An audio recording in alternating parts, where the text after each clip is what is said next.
Hello guys, कैसे हैं आप सब लोग। लेवल अप के एपिसोड 91 के साथ हाजिर हूँ। लास्ट एपिसोड के एंड पे हमने देखा था बीस्ट और फ्रॉस्ट दोनों ही मोनार्च कहते हैं हमें शैडो मोनार्च को अभी रोकना होगा, हमारे पास टाइम है। अगर वो वाकई में इस दुनिया में आ गया तो हमारे फाइट जीतने का कोई चांस नहीं। वो दोनों जल्दी से आगे बढ़ते हैं जबकि जिन्वू के डैड भी उसके सामने खड़े होते हैं और उसे प्रोटेक्ट कर रहे होते हैं। फ्रॉस्ट अपने ट्राइडेंट से जिन्वू के डैड पर अटैक करता है जबकि उसी वक्त बीस्ट भी अपने पंजे से अटैक करता है, लेकिन जिन्वू के डैड भी काफी ज्यादा फास्ट होते हैं और वो दोनों के अटैक्स को डॉज कर लेते हैं। फ्रॉस्ट कहता है ये तो हमारे अटैक पैटर्न को रीड कर रहा है, इसी तरह ये हमारे अटैक से बच रहा है। बीस्ट कहता है इसके मूवमेंट्स तो बिल्कुल एक वॉरियर की तरह की हैं। ये फ्रॉस्ट के अटैक्स को डॉज कर रहा है जबकि मेरे अटैक्स को ब्लॉक करता जा रहा है। आखिर ये कितना पावरफुल है। उसी वक्त फ्रॉस्ट अपने मुंह से फिर से आइस निकालने लगता है, लेकिन जिन्वू के डैड उसके मुंह पर जोरदार किक मारते हैं जिससे वो पीछे दूर जाकर एक बिल्डिंग में गिरता है। अभी वो उसी तरफ देख रहे होते हैं कि उसी वक्त बीस्ट अपना बड़ा सा मुंह खोलता है और जिन्वू के डैड को खाने लगता है। जिन्वू के डैड अपना नाइफ उसके खुले हुए जबड़े में लगा देते हैं जिससे उसका मुंह जख्मी हो जाता है और साथ ही वो उसे जोरदार पंच मारकर पीछे की तरफ गिरा देते हैं। बीस्ट बहुत ज्यादा गुस्सा हो जाता है और गाली देते हुए कहता है मैं तुम्हारे टुकड़े टुकड़े कर दूंगा, लेकिन साथ ही बीस्ट बहुत ज्यादा घबरा जाता है और एक बीगी बिल्ली की तरह नीचे झुक जाता है। वो पीछे जिन्वू की तरफ देखता है तो जिन्वू की आंखें खुली होती हैं। मोनार्च ऑफ बीस्ट जल्दी से पीछे की तरफ जंप करता है। उसी वक्त मोनार्च ऑफ फ्रॉस्ट भी निकल आता है और कहता है चलो दोबारा से अटैक करते हैं। बीस्ट उसे कहता है नहीं, मुझे अटैक नहीं करना, मैं यहीं पर रुक रहा हूँ। फ्रॉस्ट चिल्लाकर उसे कहता है कहीं तुम पागल तो नहीं होगे, तुम्हारा दिमाग खराब हो गया है, हम लोग इतनी दूर तक आए हैं, अब इसे मारकर ही वापस जाएंगे। बीस्ट उसे कहता है क्या तुम्हें महसूस नहीं हो रहा, हमारे इर्द गिर्द जो मैजिकल एनर्जी है वो इतनी ज्यादा है कि मुझे डर लग रहा है। शैडो मोनार्च वापस आ रहा है। बीस्ट मोनार्च अपने लिए एक पोर्टल ओपन करता है और कहता है मुझे इस सब से दूर रखो, मैं यहाँ से जा रहा हूँ। फ्रॉस्ट उसे कहता है लेकिन तुमने वादा किया था तुम इसे मारने में मेरी मदद करोगे। बीस्ट मोनार्च उसे कहता है मेरा वादा तुमसे ये था कि जब ये इंसानी बॉडी में है तब इसे मारेंगे, लेकिन अब तो असली का मोनार्च वापस आ रहा है और हम लोग इतने स्ट्रॉन्ग नहीं है कि इसे हरा सके, इसलिए मैं वापस जा रहा हूँ। मुझे अपनी जान बहुत ज्यादा प्यारी है। फ्रॉस्ट उसे गुस्सा दिलाने की कोशिश करता है और कहता है तुम तो अपनी पूंछ को अपनी टांगों में दबाकर यहाँ से भाग रहे हो, हालांकि तुम बीस्ट के मोनार्च हो। बीस्ट उसे कहता है तुम्हें इस बात का जरा भी अंदाजा नहीं है क्योंकि तुमने इससे पहले इसके साथ फाइट नहीं की, मैंने इसके साथ फाइट की है। मैं तुम्हारे लिए दुआ करूंगा कि तुम यहाँ से जिंदा वापस आ जाओ, जो कि होने नहीं वाला। और साथ ही वो अपने पोर्टल में चला जाता है। मोनार्च ऑफ फ्रॉस्ट उसे गाली देता है और कहता है दफा हो जाओ यहाँ से, मैं अकेले इसे हरा सकता हूँ। और वो अपनी फुल पावर को रिलीज करते हुए कहता है कमजोर इंसानों जरा मेरी पावर देखो। वहाँ पर मौजूद सारे हंटर्स कह रहे होते हैं हमें यहाँ से जल्दी से निकलना होगा, ये अपनी पावर्स को इंक्रीज कर रहा है, देखना कहीं तुम इसकी आइस पावर से हिट ना हो जाओ। मोनार्च ऑफ फ्रॉस्ट अपनी आइस की मदद से बहुत सारे आइस स्पीयर्स बनाता है और उसे जिन्वू के डैड की तरफ भेजता है। जिन्वू के डैड अपने नाइफ से उनसे बचने की कोशिश कर रहे होते हैं। फ्रॉस्ट ने अपने ऊपर एक बड़ा सा आइस क्रिस्टल बनाता है जिससे वो पूरे सिटी को तबाह करने वाला होता है। फ्रॉस्ट कहता है मैं इस पूरे के पूरे शहर को अपनी बर्फ में जमा दूंगा जिससे वो सारे के सारे हमेशा के लिए जिंदा तो रहेंगे लेकिन जिंदा नहीं रहेंगे। जिन्वू के डैड भी थोड़े घबरा जाते हैं और कहते हैं ये तो इस पूरे शहर को ही तबाह करने के चक्कर में है। उसी वक्त उसका एक आइस स्पीयर सीधा आकर जिन्वू के डैड के बाजू पर लगता है। फ्रॉस्ट जैसे ही अपने बड़े से आइस क्रिस्टल को नीचे शहर की तरफ फेंकता है, उसी वक्त बीरू स्पीड के साथ ऊपर की तरफ जाता है और पंच मारकर उस बड़े से आइस क्रिस्टल को तोड़ देता है। सिर्फ बीरू ही नहीं बल्कि इग्रिस भी उठ खड़ा होता है और वो भी आकर जिन्वू के डैड के साथ खड़ा हो जाता है। इग्रिस भी अब बोलना शुरू कर देता है और मोनार्च से कहता है तुम्हें हमारी पावर को कम नहीं आंकना चाहिए, तुम्हें क्या लगता है कि तुम बहुत ज्यादा पावरफुल हो, हमारे किंग के सामने तुम कुछ भी नहीं। उन दोनों को दोबारा वहाँ पर देखकर फ्रॉस्ट बहुत ज्यादा हैरान हो जाता है और कहता है इसका मतलब ये कमांडर रैंक से ऊपर चले गए हैं, इनकी पावर वापस आ गई है, इसीलिए तो ये मेरे आइस केज से बाहर निकल आए। उसी वक्त जिन्वू भी आइस केज से बाहर निकल आता है और कहता है आर्किटेक्ट ने भविष्यवाणी की थी कि मैं मारा जाऊंगा लेकिन मैं जिंदा हूँ। जिन्वू बाहर आते ही उनसे पूछता है वो बीस्ट कहाँ गया,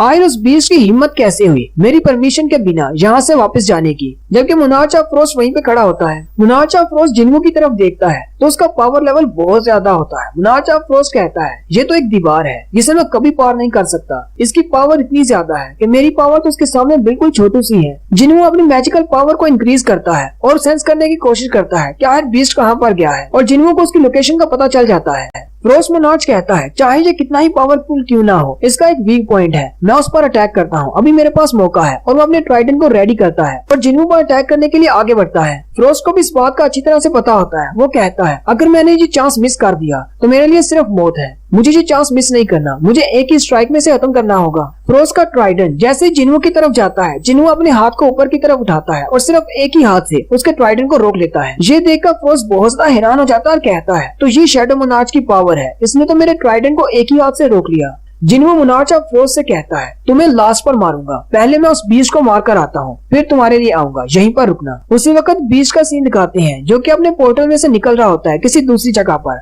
मुनार्च ऑफ बीस्ट कहता है चलो शुक्र है मैं वहाँ से निकल आया, वरना मैं तो आज मारा गया था। हालांकि उस फ्रोस्ट ने बातों ही बातों में मुझे काफी ज्यादा लेट कर दिया, अगर थोड़ा सा लेट हो जाता तो मैं तो मर गया था। अब जबकि शैडो मोनार्च वापस आ चुका है, मुझे सिर्फ यहाँ पर छुप कर रहना है जब तक कि मोनार्च ऑफ डिस्ट्रक्शन वापस नहीं आ जाता। उसी वक्त उसके पीछे दिखाते हैं एक शैडो निकलता है, वो जल्दी से पीछे की तरफ देखता है और कहता है ये तो शैडो मोनार्च की एनर्जी है, लेकिन यहाँ पर कैसे महसूस हो रही है। वो भी दूसरी तरफ देख रहा होता है तो उसकी साइड पर जिन्हू खड़ा होता है। बीस्ट को इस बात का अंदाजा हो जाता है कि वो शैडो मोनार्च से जीत नहीं सकता और ना ही भाग सकता है। वो अपने घुटने टेक देता है और जिन्हू के सामने अपना सर झुकाते हुए बिल्कुल एक छोटे पपी की तरह कहता है मुझे पता है कि इसकी पावर बहुत ज्यादा है, मुझे इसके सामने हार माननी होगी। बीस्ट मोनार्च जिन्हू से कहता है शैडो मोनार्च मैं बीस्ट का किंग हूँ, प्लीज मेरी गलतियों को माफ कर दो और मुझे अपना एक साथी बना लो। मैं हमेशा तुम्हारा वफादार रहूंगा और तुम्हारे साथ मिलकर फाइट करूंगा। बहुत ही जल्दी ड्रैगन किंग यानी कि मोनार्च ऑफ डिस्ट्रक्शन अपनी आर्मी को लेकर यहाँ पर आ रहा है। अगर तुम मुझे छोड़ देते हो तो मैं अपनी बीस्ट की आर्मी को लेकर तुम्हारी मदद करूंगा। जिन्हू से कहता है चलो ठीक है। बीस्ट हंसते हुए अपने आप में सोच रहा होता है ये तो बिल्कुल बेवकूफ है, मुझे लगा था ये असली शैडो मोनार्च है, लेकिन ये तो नकली है। अगर ये कोई असली होता तो इसने तो मुझे अब तक मार दिया होना था, क्योंकि मैंने इसे पहले भी एक बार धोखा दिया है। एक बार किंग ऑफ ड्रैगन्स को वापस आ लेने दो और उसकी आर्मी को आकर अटैक करने दो, मैं इसे अपने हाथों से मारूंगा। जिन्हू से कहता है चलो ठीक है, मैं तुम्हें अपना सर्वेंट तो बना लूं, लेकिन जो तुमने किया है उसका बदला तो चुकाना पड़ेगा। जिन्हू अपनी चेस्ट पे हाथ रखता है और कहता है तुम्हारे पंजे 5 पंजे मेरी बॉडी के आर पार हुए थे, इसके लिए मैं तुम्हें एक चॉइस देता हूँ। मैं तुम पर 5 अटैक करूंगा, अगर इन 5 अटैक में तुम बच गए तो मैं तुम्हें बख्श दूंगा, तुम मुझे ज्वाइन कर सकते हो। ये सुनते ही बीस्ट को भी समझ आ जाती है कि ये मुझे नहीं छोड़ने वाला। वो चिल्लाकर अपनी पावर को रिलीज करता है और कहता है तुम्हारी हिम्मत कैसे हुई मेरे साथ इस तरह की छोटी गेम्स खेलने की। बीस्ट जिन्हू से कहता है चाहे आज मैं मरने वाला हूँ, लेकिन तुम भी जिंदा नहीं बचोगे। जिन्हू अपना डैगर निकालता है और बड़ी ही स्पीड के साथ उसकी तरफ आगे बढ़ता है और फिर हवा में उसकी कटी हुई टांग दिखाई देती है। जिन्हू उससे कहता है सिर्फ 4 और स्ट्राइक्स रह गई हैं, अगर तुम बच गए तो तुम्हें छोड़ दूंगा, मैं अपना वादा पूरा करूंगा। नेक्स्ट सीन बैटलफील्ड का दिखाते हैं। फ्रोस्ट थॉमस की तरफ देखता है, बीरू थॉमस को हिल कर रहा होता है। फ्रोस्ट कहता है ये शैडो सोल्जर्स भी इंसानों की मदद कर रहे हैं, सिर्फ यही नहीं, ये इग्रिस जो कि कमांडर है, इसको मैंने पहले भी कई बार देखा हुआ है। मेरे ख्याल से इसे 2 wings of the shadow army कहा जाता है, द सोल्जर ऑफ डेथ। इग्रिस उस पर अटैक करने के लिए आगे बढ़ता है। फ्रोस्ट कहता है शैडो मोनार्च के रिवाइवल के बाद इनकी पावर्स भी बहुत ज्यादा बढ़ गई है, ये दोबारा से रीजनरेट कर सकते हैं, लेकिन अगर शैडो मोनार्च यहाँ पर नहीं है तो ये कितनी देर तक टिकेंगे।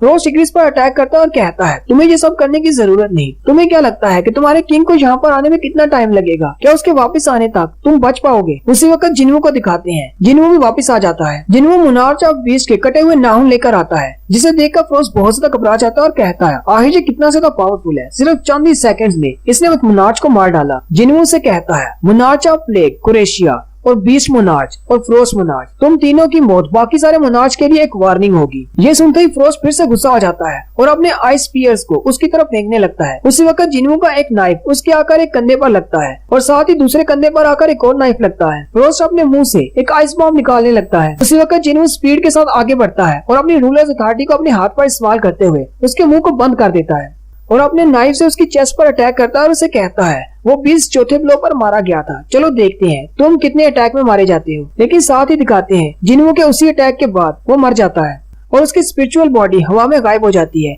जिन्हू बीरू से पूछता है वो बंदा कहाँ पर गया जो मुझे प्रोटेक्ट कर रहा था? बीरू जिन्हू से कहता है पता नहीं, वो गायब हो गया, लेकिन उसका डैगर वहीं पर पड़ा होता है। जिन्हू आगे बढ़ के उसके डैगर को उठा लेता है। उसी वक्त एक गली में दिखाते हैं वो खून से लथपथ उस गली की तरफ जा रहा होता है। जिन्हू के डैड बहुत ज्यादा जख्मी होते हैं और एक गली में जाकर बैठ जाते हैं और उनकी स्पिरिचुअल बॉडी आहिस्ता आहिस्ता गायब हो रही होती है। जिन्हू के डैड कहते हैं मेरी कहानी खत्म हो चुकी है, अब मैं नहीं बचूंगा। उसी वक्त जिन्हू उनका डैगर उनके सामने फेंकता है और अपने डैड से कहता है तुम्हें क्या लगा था कि मुझे पता नहीं चलेगा कि तुम वहाँ पर आए और जल्दी से गायब हो गए? जिन्हू अपने डैड से कहता है क्या आप हमें फिर से छोड़कर जाने वाले हैं जैसे पहली बार छोड़ गए थे? और यहीं पर जिन्हू के डैड की डंजन के अंदर डिस्पियर होने की कहानी बताई जाती है कि डंजन के गेट्स के अंदर डिमोनिक बीस्ट होते हैं जिन्हें हराना होता है। जैसे ही आप बॉस को हराते हैं उसके बाद एक घंटे के अंदर अंदर आपको उस गेट में से बाहर निकलना होता है, वरना गेट डिसअपीयर हो जाता है। जिन्हू के डैड कहते हैं मेरे पास और कोई रास्ता नहीं था, गेट डिसअपीयर हो चुका था और मैं उससे बाहर नहीं जा सकता था। मैं वहीं पर भूखा प्यासा मरने वाला था कि रूलर्स ने मेरे पर नजर डाली और मुझे अपनी पावर देने का फैसला किया। उन्होंने मेरे साथ एक डील की, उन्होंने मुझे अपनी पावर दी ताकि मैं जिंदा रह सकूं और बदले में कहा कि मुझे मोनार्च को रोकना होगा